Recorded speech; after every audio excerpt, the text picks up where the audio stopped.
You know that feeling when you interact with someone and walk away just lighter? Yeah, it's great when that happens. But unfortunately, the opposite happens too, right? Mm-hmm. You meet certain people and feel, I don't know, inexplicably drained, maybe confused, anxious, or even a little afraid.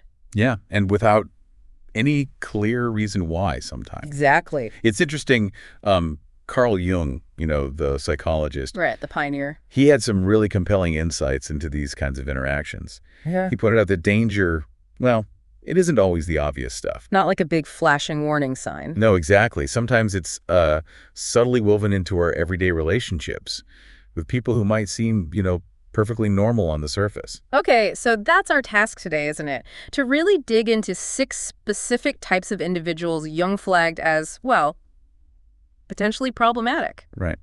And we're not necessarily talking about people who are intentionally evil or malicious here. No, more like patterns of behavior. Things that, if we're not aware of them, can seriously impact our own peace, our growth even. Our well-being, absolutely. We're going straight to Jung's ideas about human nature to unpack this. Good. And the idea is, by getting familiar with these patterns, you can sort of sharpen your awareness, become more discerning in who you spend your energy on. And protect your own mental space. Exactly. So we're going to look at the shadow denier, Okay. the persona slave, the eternal victim, the emotionally possessed, the manipulative intellect, and the last one, the unconscious influencer. Quite a list. Each sounds like it has its own distinct flavor of difficulty. They definitely do. All right, let's dive into the first one then. The shadow denier. Jung talked about the shadow. That's the unconscious stuff, right? The parts we hide. That's it, exactly. Think of the shadow as, well, all those traits and impulses we find uncomfortable or unacceptable, not just in others, but deep down in ourselves, too. The bits we'd rather not own up to. Precisely. And the shadow denier is someone who just actively refuses to acknowledge their own shadow. They won't look at it. So what do they do with it? They project it. They push those disowned qualities, their flaws, their problems, onto other people, everyone around them. Ah, so it's never them. It's always someone else's fault. They're pointing the finger outwards. That's a huge characteristic, yeah. They tend to operate from this place of, like, being totally right all the time. Always the victim. Always the victim, yeah, or the wronged party. And, that lets them dodge any kind of personal accountability completely. And that's where the danger clicks in, right? Because if they're not dealing with their own stuff, they can make the people around them feel like they're the problem instead. That's precisely it. Their constant blaming, maybe that self-pity too, it can be really emotionally manipulative. How so? Well, you might find yourself feeling guilty for no good reason, or ashamed, or even somehow responsible for their unhappiness. Even when it makes no logical sense. Right. And because they lack that basic self-awareness, dealing with them just becomes this draining, unproductive cycle. So the advice there is? Honestly. Yeah. Often, creating some healthy distance is the kindest thing you can do for yourself. Their lack of self-awareness isn't something you can fix for them. Makes sense. Okay, number 2. The persona slave. Now, we all wear masks, right? Social roles, that's the persona. It helps us fit in. Yeah, the persona is a necessary part of socializing. It's the mask we show the world. But what happens when someone gets, totally fused with that mask? They are the mask. That's the persona slave. Persona is meant to be flexible, a tool. But for these individuals, they become so deeply identified with their social role. Like the perfect friend or the super successful professional. Or a charming partner, yeah. They get so attached to that image that they completely lose touch with who they are underneath. They're basically living a performance, a lie, in a way. So it's all surface level. They might look amazing on the outside, but underneath, maybe not so much. Often, yeah. There can be this significant emptiness hidden away. And they try desperately to cover it up by keeping that perfect image going at all costs. Relying on what other people think. Totally. External validation becomes like oxygen for them. They might be incredibly charming, seem really kind, but it's all fundamentally about protecting that facade. Okay, here's where it gets dicey, I imagine. What happens if that perfect image gets threatened? If someone questions it? That's when the danger really emerges. When their ego feels attacked, when the mask might slip, you can see some really unpredictable reactions. Like what?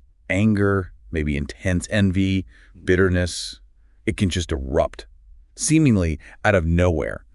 Because that carefully built structure is cracking. So you never really know who you're dealing with. That's the fundamental problem. You're interacting with an image, a carefully crafted front, not the actual person behind it, which is unsettling. Yeah, definitely unsettling. Okay, moving on. Number 3, the eternal victim. We all hit rough patches, obviously, but this sounds like someone who's made victorhood their whole identity. That's a good way to put it.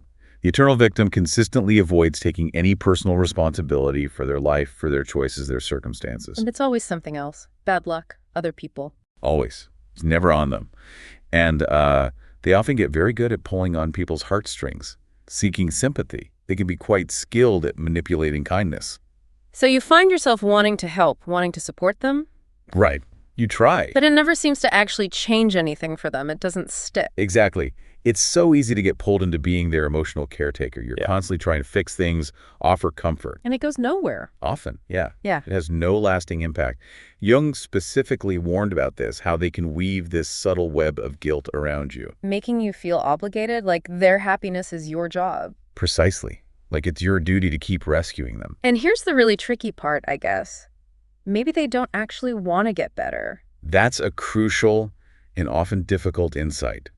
For some, their whole identity is so wrapped up in being the victim, they don't genuinely seek healing or change. Because the attention they get is reinforcing it. It can, yeah. The support, however well-intentioned, can inadvertently keep them stuck in that narrative. So protecting your own energy is vital here. Empathy needs boundaries. Absolutely. Empathy without boundaries in these situations, that's a fast track to burnout for you. Point taken. Mm-hmm. Okay, type number 4. The emotionally possessed. Wow, that sounds intense. It really is. Yeah. Here we're talking about people who aren't in control of their powerful emotions. Instead, the emotions control them. Like what kind of emotions? Think intense anger, overwhelming jealousy, maybe paralyzing fear, or just deep, deep hatred. These feelings take the wheel. So their reactions are likely to be extreme, way out of proportion sometimes. Totally. The defining thing is they don't really process or manage their feelings. The feelings just erupt. Leading to Unpredictable outbursts, maybe really cruel or hurtful communication. Then often, apologies follow. Classic cycle. But then it just happens again. And what's really striking is they might genuinely not even recognize the damage they're doing in those moments. Because they're just consumed by the feeling. Exactly. They lack the self-awareness in that state. That sounds incredibly draining and, yeah, potentially quite scary to be around. It really is. Their unpredictability creates this constant tension. You're always walking on eggshells. And the emotional exhaustion must be huge. Significant. And sadly, in some cases, it can escalate. Emotional abuse, sometimes even physical. Jung had something to say about this too. He believed that without observing and controlling your emotions, you're basically a puppet of your unconscious. The feelings pull the strings. So the advice here is pretty clear. Yeah. Generally, it's wise to keep a safe distance from people consistently ruled by intense negative emotions, like, rage or consuming envy. Protect yourself. Definitely sounds like a situation needing extreme caution. Okay, number 5, the manipulative intellect. Now, intelligence is usually seen as a good thing, right? But weaponizing intelligence, that sounds bad. It can be really harmful, yeah. Yeah. These are people who use their smarts, their intellectual ability, not for understanding or wisdom, But for what? for control, to manipulate others. They're often very skilled at twisting words, making arguments that sound logical but are actually flawed. Setting conversational traps. Exactly. You feel like you can't win, like you're going crazy. They leave you feeling totally disoriented. So you might make a perfectly good point, but they somehow turn it around on you, make you doubt yourself. Precisely. Gaslighting is a common tactic here. Gaslighting. Yes, systematically undermining your reality, making you question your memory, your values, even your sanity. And they hide this power play behind logic, reason. Yes, that's what's so insidious. Their pursuit of power and control is cleverly masked by this facade of being purely rational, intellectually superior. And the danger is you start to buy it. You feel small, unintelligent. Exactly. They can make you feel completely insignificant, dependent on their superior mind. It erodes your self-worth. What was Jung's take on this kind of intelligence? He believed true intelligence is linked to humility, to a genuine search for understanding. When intellect gets twisted into a tool for dominance, well, Jung called it a form of warfare, not wisdom. Wow. Warfare, not wisdom. That's powerful. Okay, last one. Number 6, the unconscious influencer. This one sounds subtler. Harder to spot, maybe. It often is, yeah. And in some ways, it's more insidious because it operates below the surface for them and for the people around them. Unconscious influence.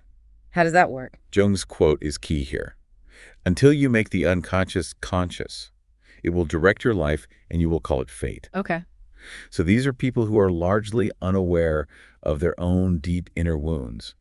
Unresolved trauma, maybe old pain, things they've suppressed. And because they haven't dealt with it. They unconsciously act it out. Yeah. In their relationships, in their lives, the unconscious, those repressed thoughts and feelings, they still drive the behavior. So wait, are they trying to cause harm? Is it intentional? That's the tricky part. Often, no. Their conscious intention might not be malicious at all. But their behavior is still damaging. Yes, exactly. Their ingrained patterns, driven by these unexamined issues, they're damaging and often tragically repetitive. You see the same problems crop up again and again in their lives. Like what kind of patterns? Maybe a tendency to create chaos or stir up drama. Or they might keep sabotaging relationships, pushing love away without really understanding why. It's like they're drawn to unhealthy dynamics, but they don't even know it themselves. Precisely. They lack that vital self-awareness about their own motivations. And guess who deals with the fallout? The people around them. Right. You're left grappling with the consequences of their unconscious dramas. So what do? You feel for their pain, but... Compassion is important, sure. But it's equally crucial not to let someone else's unexamined unconscious stuff constantly disrupt your own peace, your own well-being. You need boundaries there, too. Wow. Okay, so these 6 types, they aren't necessarily villains plotting against us. No, not always in that simple sense. If their patterns, if you're not aware, can really create significant turmoil in your life. They pose a real risk. That's the essential takeaway, absolutely. These types, drawn from Jung's deep understanding of us humans, they really can impact our emotional and mental health if we don't recognize the patterns and set those healthy boundaries. And Jung's big message was that the best protection starts inside us, right? Developing our own self-awareness. Absolutely. Understanding your own shadow, for instance. Knowing the parts of yourself you might prefer to ignore. Being aware of your own persona, how you present yourself. Right, and learning to process your own emotions healthfully. All that self-knowledge acts like a powerful shield, in a way. Makes you less susceptible. So maybe for you listening now, it's worth taking a moment, thinking back. Have you encountered people who fit these descriptions? What did you learn from those interactions, maybe the hard way? Yeah. And how can these insights from Jung maybe give you a new lens, a way to understand those dynamics better, and figure out how you navigate relationships and boundaries going forward? It really just highlights how important that ongoing self-reflection is, doesn't it? It really does. By staying grounded in your own awareness, knowing yourself, and really consciously choosing to protect your inner peace, well, that empowers you. It helps you navigate all these complex human interactions with, hopefully, a bit more clarity and resilience and maybe even some wisdom.